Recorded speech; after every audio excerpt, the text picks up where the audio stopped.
Ito na yung pinili kong iPhone 17.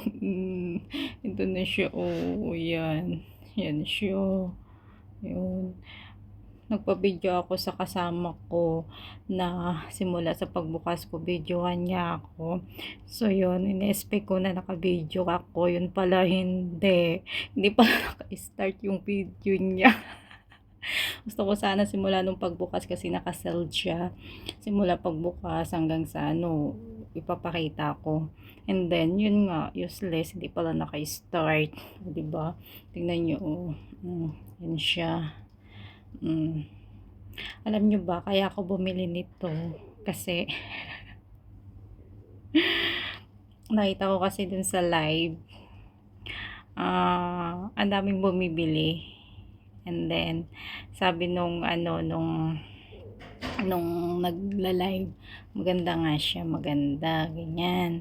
Is iPhone 17. So, yun, sabi ko sa kasama ko, try ko kayang bumili ako. Kung maganda talaga siya kako. Kasi marami namang bumibili, ganun. Hindi, sabi niya ikaw, kung bahala ka kung gusto mo, sabi ganun sa akin. And then, sabi ko, sige, try ko lang kako, ganun. And then, so yun nga, ito na nga siya, nabili na natin. Alam niyo ba, magkano ko lang to nabili.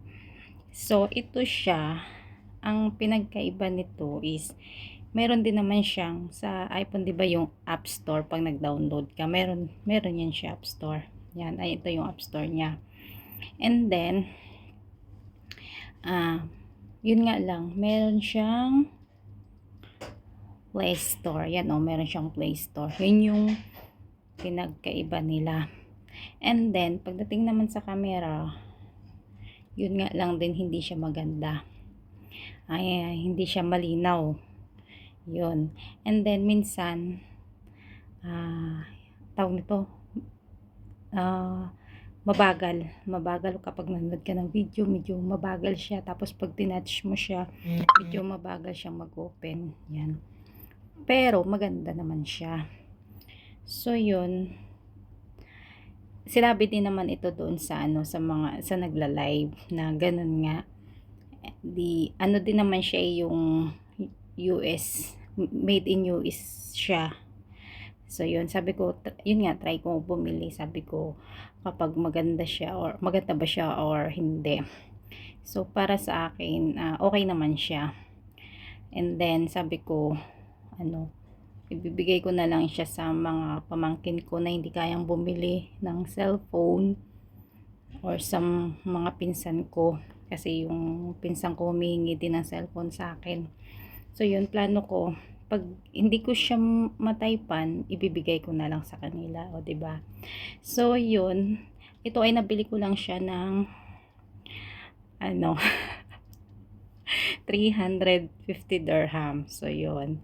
Sabi ko, kung hindi man siya okay, okay lang kasi mura lang naman eh. Pero, okay naman siya. Yun nga lang, minsan talaga is mabagal yung yung takbo ng ng kanyang mga apps na yan. So, yun. Kaya, meron tayong iPhone kahit kahit mura lang nagkaroon tayo ng iPhone 17. Yung original naman, hindi ko naman ma-afford naman na bumili. Kaya lang, mahinginayang naman ako sa laki ng pera. Uy! Kaya tinry ko lang din naman to kung maganda talaga din naman siya. So, yun. Okay naman. And then, pero, yung nga lang yung camera niya. Talaga yung camera niya. Hindi maganda talaga. Malabo talaga yung camera niya. So, sa mga gustong bumili ng ganito, sinabi ko na yung ang magiging nitong phone na to. Kung gusto niyo, PM lang kayo. Bibilhan ko kayo. Maganda naman talaga din siya. At least naka iPhone 17 ka, o diba? San ka pa? Okay na to sa pamangkin ko, sa mga pinsan ko na mayroon lang silang pagtiyagaan na pang Facebook or what, o diba? San ka pa? Kaya bili na kayo.